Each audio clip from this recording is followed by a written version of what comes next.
Are you somebody who's always wondering what foods they should be or maybe should not be eating? Or are you just afraid to eat fatty foods in general? What's up everyone? My name is Dr. Daniel Ricciardi. I'm a gut health expert, functional medicine practitioner, licensed pharmacist, and fitness enthusiast. I help clients resolve bloating, gas, and digestive issues so they can get back to eating the foods they love, feeling how they want to, and working out how they want to. Red meat, butter, eggs, salt. What comes to mind when I name these foods? For a lot of people, including myself, the very first things that would come to mind when I name these foods off include things such as high blood pressure, high cholesterol, heart disease, clogged arteries, obesity. You probably have some of your own thoughts and phrases as well. Last week I went over the 4 foods that you should never eat in order to have best possible gut health. If you haven't watched that video yet, you can click the link here to check out that video. But this week I want to address the 4 foods that have been considered to be extremely unhealthy for a very long period of time, especially in the mainstream media and in the dietary guidelines for Americans. As we all know, Americans aren't the most healthy people, so this shouldn't come as too much of a surprise that the guidelines are not quite what they should be. Let's start with the first food on this list, which is red meat.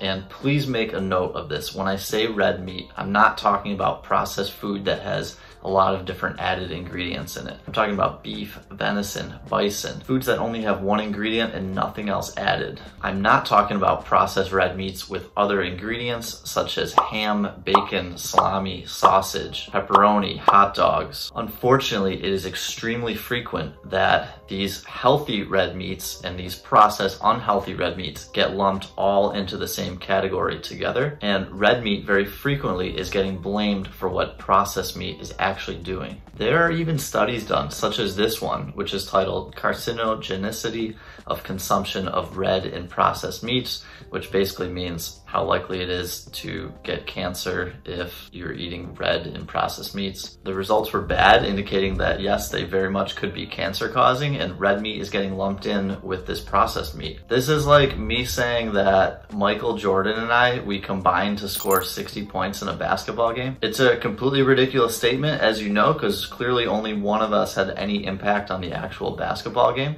They could have done the same exact study and said consumption of broccoli and red processed meat is shown to cause cancer. And the results probably would have been very similar to the one done with the red meat and the processed meat. I'm just trying to set the record straight here. If you're eating this whole one ingredient red meat, it's not going to cause you to have clogged arteries. The second food is butter. Growing up, I just always remember it was preached that butter is horribly bad to be eating. In school, I even recall watching a video with other students and it showed a person getting plaque removed from their arteries. It was pretty graphic. It basically was stating that if you eat foods like butter that have saturated fat in them, this is what can happen to you. Butter was always at the very top of that food pyramid here and was a food that should very sparingly be eaten, if ever at all. The recommendations on that food pyramid, as you may imagine, were also very misleading. For the purpose and scope of this video, I'm not going to get too far into talking about it, but I just wanted to make that point. But the same as the red meat, it all depends on the source of the saturated fat. A real natural one ingredient food that has saturated fat, such as butter, is not actually going to do that to your arteries. Foods like Crisco and margarine that actually are the ones that really should be avoided.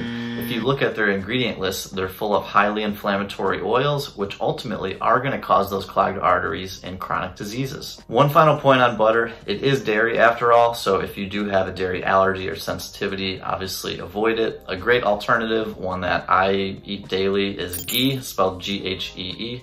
It's considered a clarified butter, so if you do have a dairy sensitivity, this will not affect you. The third healthy food are eggs. Now, I know the biggest red flag for eggs in the past has always been the cholesterol content. If you look at a carton of eggs, you'll see that one single egg contains roughly 200 milligrams of cholesterol, which is approximately 70% of your daily allowance of cholesterol. At first glance, this seems like a whopping amount of cholesterol and would be a major issue, but we do need to remember that cholesterol is a critical nutrient that actually makes up the components of the cell membranes in every single one of our cells. Without an ample supply of cholesterol, our body and well-being will suffer. And there's actually a lot of factors that determine how healthy your arteries are. If you do consume a higher amount of cholesterol, but it is from foods such as eggs that are whole, one ingredient, healthy sources that are not causing inflammation, it's actually not putting you at greater risk for any heart disease. Again, how real the food actually is a much bigger factor than the total amount of cholesterol. Let's say you ate 2 eggs every day. That 400 milligrams of cholesterol you get from eggs would be way better than the 400 milligrams of cholesterol you'd be taking in from something like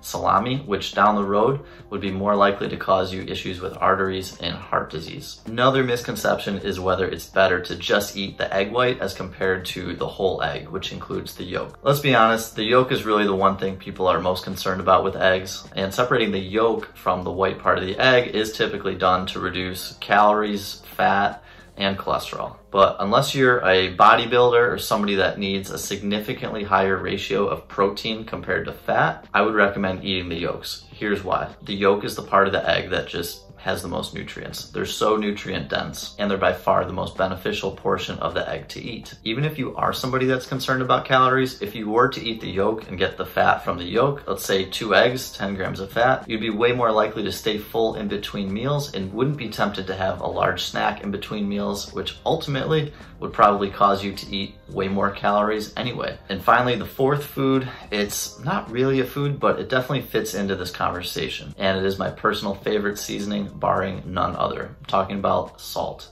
Eating a low salt, low sodium diet has been encouraged in more recent years by Western medicine because it's been claimed that salt leads to high blood pressure. As a quick note, if you do have a condition called heart failure, which basically means that your heart is not pumping blood throughout your body as well as it should be, reducing sodium is something that's going to be helpful for you, and definitely listen to your doctor when talking about reducing sodium intake. For everybody else though, limiting your salt kind of means limiting your health. Salt is just a critical nutrient. It's important for your heart to beat properly, for your muscles to contract properly, helps with a better athletic performance. It helps your body maintain water in order to stay hydrated. It can even reduce cravings for more food because our body desires to have a certain amount of sodium every day. And if we're not intaking that salt either through the water that we're drinking or by adding it to our food, we're going to be craving extra food that contains salt in order to get that amount. Therefore, I'm talking about extra calories that you didn't really want to eat. This is a reason why you can get a craving. I put salt on practically all of my food. My favorite are Himalayan pink salt because it has some added minerals to it.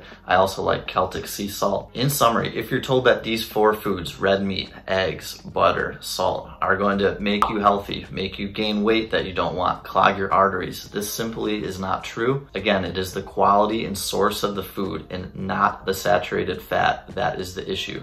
If you're looking for further support on diet and want to get a head start on your goals for 2023, send me a message on my website at drdanielricciardi.com and schedule your free 30-minute consultation. If you enjoyed this video, please go ahead and like and subscribe to my channel. It really helps me out a lot. And if you're new to my channel, I post a new video every Monday at 6 p.m. Central Time. Thanks so much for tuning into this video, and I'll see you next week.